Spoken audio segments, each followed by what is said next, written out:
Quel va s'asseoir sur un plateau pour dire que sa vie est menacée dans notre pays? Laurent Gbagbo, à qui on a tout à reprocher, il n'a pas dit que sa vie est menacée. Il a fait la guerre ici. On a dit dans la petite parenthèse que j'ai assisté au début de ce procès de la BCEAO. La BCEAO est venue à l'audience. Elle a déclaré au président du tribunal que nous n'avons été victimes d'aucun vol. On lui a exigé de déposer un courrier constatant qu'elle n'a été victime d'aucun vol. La BCEAO a déposé un courrier pour dire que nous n'avons subi aucun vol, donc nous ne demandons aucune réparation parce qu'on n'a rien perdu. Mais M. Laurent Gbagbo a quand même été condamné sur la base de la BCEAO qui n'a rien perdu en son absence en matière pénale. Je trouve que c'est un peu gros. Donc, procès de la casse de la BCEAO à Abidjan. Vous avez invité la quoi? Draman a invité la BCEAO. La BCEAO est venue, la BCEAO dit qu'elle n'a subi aucun vol. Vous avez vu cette vidéo d'Eli Pada? Eli Pada, le prophète Eli Pada, vous avez vu cette vidéo, chers frères, où il annonçait l'arrivée de Gbagbo Laurent comme une boule de feu. Où il annonçait, où il faisait des prophéties sur le Mali, que non, le Mali là, ainsi vous voyez qu'il allait arriver. Où il annonçait. Je me présente à vous. Je suis le prophète Eli Pada. Les amis, le prophète Eli Pada est sorti. Prophète, Dieu te bénisse, on t'a trop cherché. Écoutez ça, partagez-la massivement. Écoutez ici les révélations de la bouche de Maître Dadji Rodrigue, avocat de Tidjane Thiam. J'ai macabre qui était concocté dans le secret pour porter atteinte à mon intégrité physique. Et c'est le cœur déchiré que je n'ai pas pu me rendre à la veillée de la... Dieu m'a dit, l'heure est grave. Chers frères et sœurs, le cadre de la politique au niveau de la Côte d'Ivoire actuellement, chers frères et sœurs, ça continue pas crépiter, ça continue pas monter la tension. Et bien sûr, vous vous rappelez bien sûr d'un prophète qui a parlé, qui est venu parler, qui a dit non, qui a prophétisé que non, le président Gbagbo serait candidat et il serait bien sûr président de la République de la Côte d'Ivoire. Ça dit que non, le président Gbagbo, Dieu va le réinstaller. Il avait dit ça. Bon, il est revenu encore pour donner des explications, pour rentrer dans les vifs du sujet, pour rentrer encore parce qu'on est dans des moments critiques, dans des moments très importants pour, comment on appelle, très important pour la Côte d'Ivoire, la population ivoirienne. Les élections s'approchent, le mois d'octobre, c'est un mois très. La BCEAO n'a subi aucun vol. Mais Draman, avec la justice bizarre là, ils ont condamné le président Laurent Gbagbo d'après eux. On écoute l'avocat du PDC ici. On a dit dans la petite parenthèse que j'ai assisté au début de ce procès de la BCEAO. La BCEAO est venue à l'audience. Elle a déclaré au président du tribunal que nous n'avons été victimes d'aucun vol. On lui a exigé de déposer un courrier constatant qu'elle n'a été victime d'aucun vol. La BCEAO a déposé un courrier pour dire que nous n'avons subi aucun vol, donc nous ne demandons aucune réparation parce qu'on n'a rien perdu. Mais M. Laurent Gbagbo a quand même été condamné sur la base de la BCEAO qui n'a rien perdu en son absence en matière pénale. Je trouve que c'est un peu gros.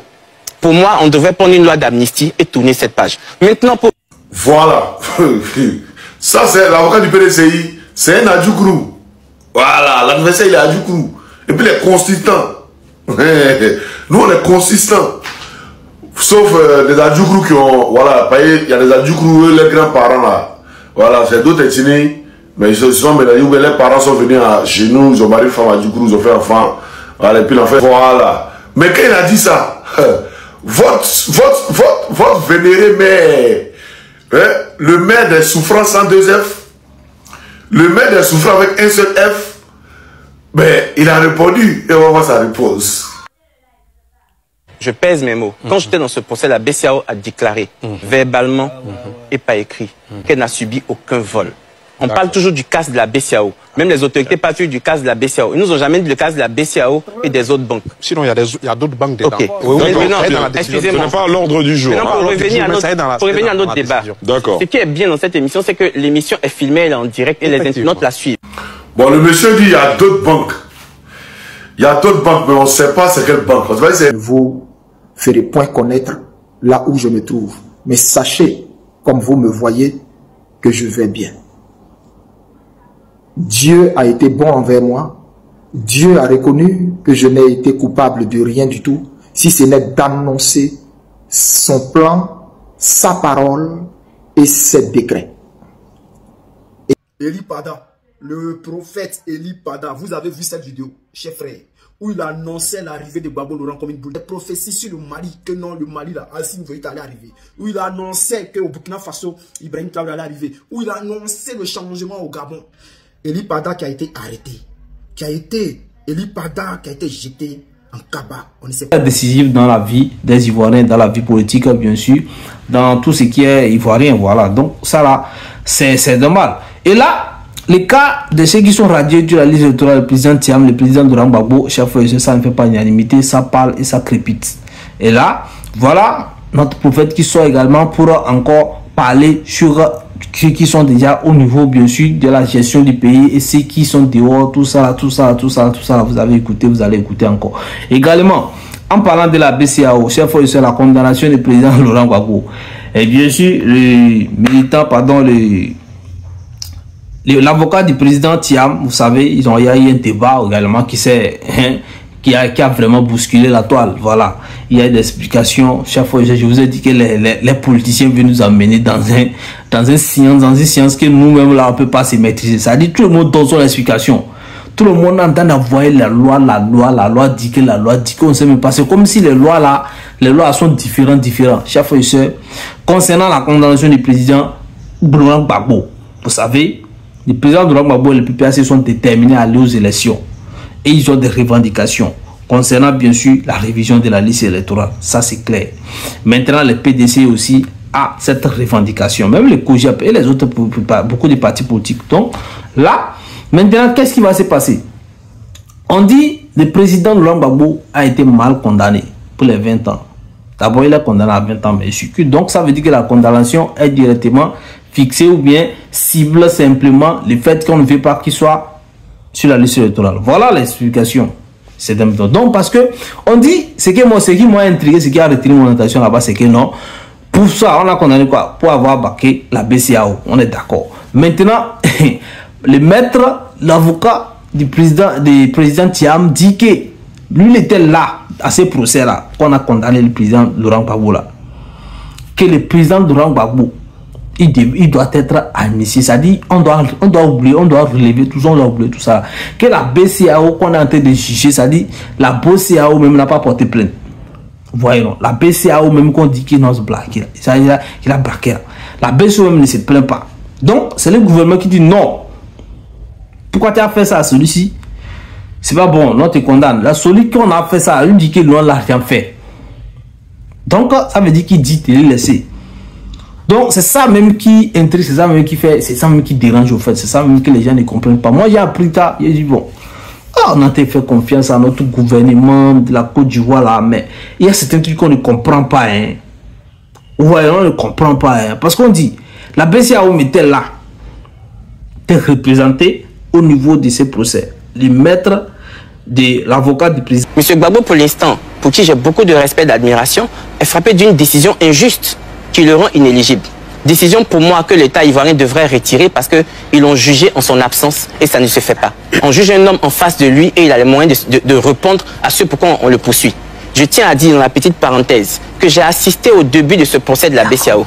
La BCEAO est venue à l'audience. Elle a déclaré au président du tribunal qu'avoir un peu d'Afrique. Parce que nous, on a dit ça. Mais les gens disent comme nous sommes des partisans de Gbagbo, nous on ment. Mais voici Mbed Dadioro, il n'est pas du BCEAO, lui là. Il n'est même pas avocat de Gbagbo, lui là. Il est avocat de Thiam, c'est Thiam. C'est parce qu'il est avocat de Thiam qu'on l'a appelé ici. Il n'est pas venu ici pour défendre Gbagbo. Et d'ailleurs, même, il y a... j'ai regardé la liste des invités, il y avait personne qui était invité. Et ça m'a fait plaisir. Parce que, à vrai dire, la vérité est bonne à dire. Moi, je n'aime pas quand nos gars vont sur ce plateau. Moi, je n'aime pas quand nos gars vont sur ce plateau. Moi, je n'aime pas le débat.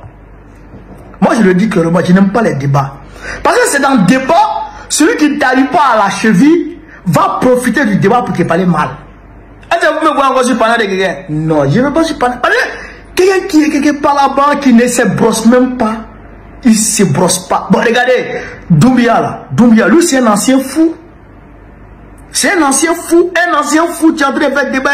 Mais lui, il va te parler, il va débiter ses insanités, son véné sur toi, et puis toi, Ça devrait m'habiter. Moi, je ne suis pas dedans. Donc, ça, c'est une petite parenthèse pour dire que je suis content que nos gars ne soient même pas. Mais s'ils vont, mais moi, si c'est moi le président du PPACI, personne ne va. La BCAO, quand on défend là, elle dit non, nous n'a pas été volé. Donc, nous, on ne peut pas demander quelque chose. On ne peut pas demander réparation. Le tribunal demande à la BCAO d'écrire courrier pour venir déposer, pour confirmer qu'ils n'ont pas été volés. La BCAO a fait courrier pour déposer. Et puis la BCAO ne s'est pas arrêtée là. Hein. Le rapport 2010 de la BCAO, il n'y a pas eu vol dedans. Ils n'ont pas marqué dedans qu'il y a eu vol. Rapport 2011, ils n'ont pas marqué qu'il y a eu vol. Rapport 2012, ils n'ont pas marqué qu'il y a eu vol. Donc la BCAO dit qu'elle n'a pas été volée. Bon, on dit casse de la BCAO. Laurent Gbagbo est condamné pour l'affaire de casse de la BCAO. Mais la BCAO dit qu'elle n'a pas été cassée. Mais Ouattara dit non, la BCAO a forcément été cassée. Quand tu as dit que lui, il était là même. La BCAO a dit que non. Que le président de Laurent Gbagbo n'a rien volé, qui n'a rien fait, qui n'a rien pris chez lui, qui est touché sous intact. Il n'y a pas de problème. Donc, mais comment on appelle la cour de justice là, ou bien comment vous l'appelez ça, et non, il a dit non. Ouais, non, on a dit non, ils peuvent venir dire ça. Donc, il doit envoyer un courrier pour confirmer ça. Et la BCA a fait ça pour dire que non, il n'y a rien. Il n'y a rien. Tout s'est bien passé. Il n'y a rien, il n'y a rien. Mais quand même, le président a été condamné. Et on dit encore que non, le président Laurent Gbagbo n'était même pas là quand on l'a condamné. Et ça ne se fait pas. Donc tout ça là, ça revient. Mais aujourd'hui, il y a des gens qui disent que non, tout ça là, d'autres pensent que non, je pense qu'ils ont aussi les raisons. Hein. Tellement juste. Il a annoncé le retour de Gbagbo Laurent. Et il a annoncé le retour de Gbagbo Laurent comme une boule de feu. Chef frère, une comète de veille, alors de réveil. Chef frère, vous allez écouter cette vidéo jusqu'à la fin. Écoutez avec le cœur, écoutez avec l'intelligence. Chef frère, vous allez comprendre beaucoup de choses. Vous allez comprendre que Eli Pada a raison, que c'est la fin d'Alassane Ouattara. C'est parti famille. N'oubliez pas de vous abonner parce que là, c'est ici que tout va se passer. On va vous donner toutes les informations. Si tu n'es pas encore abonné, il faut t'abonner. Et ils sont venus s'arrêter pour regarder le tout, pour voir qu'est-ce qui était tombé. Ils n'arrivaient pas à voir tellement la chose était allée loin. Loin en dessous. Et il y avait du monde qui était tout autour. Quand tout à coup, la chose qui était allée loin est ressortie comme si là où c'était tombé là, il y avait ça, c'était allé. On me présente des drapeaux. Je vois la Côte d'Ivoire en tête. Je suis en train de voir que toutes ces histoires de nationalité, des radiations, des condamnations, tout ça là, c'est pour enlever les gens, c'est pour enlever, c'est pour détourner l'idéologie des gens. C'est-à-dire, pour ne plus parler de la révision de la liste électorale, pour parler des noms, de la fiabilité des choses, tout ça là, pour essayer d'enlever les idées des gens sur l'essentiel ou bien de leur combat, quoi. Voilà. C'est parce que quand vous allez commencer à parler de la nationalité du président Thiam, tout ça là, vous n'allez plus parler de ce qui ne va pas, ou bien ce qui va bien, ou bien ce qu'il faut pour combattre l'autre, ou bien pour gagner les élections, pour faire tout ça là. Donc, c'est pour détourner votre nation. Voilà également les estimations du PDCI. Donc, voilà un peu la situation. Voilà un peu la situation politique de la Côte d'Ivoire actuellement. Ce qui se passe, en tout cas, beaucoup de choses ne sont pas encore réglées. Mais les revendications continuent par en sortir. C'est le dialogue, la discussion que demande le président du COGEP, le président de la Gbagbo, le président du PDC, ça dit, toutes ces choses-là, tout ça revient au dialogue. C'est ce qui me plaît. Quand on dit que non, il faut que ça soit discuté, quand on voit que non, tous les partis politiques, malgré les problèmes, demandent à ce qu'on s'assoie pour discuter, c'est bien. Donc, il faut avancer. Et nous espérons que bon, ça va arriver et qu'ils vont discuter, vont trouver une solution, ce qui est bien dans l'intérêt de la population ivoirienne. Chers frères et sœurs, merci pour votre attention.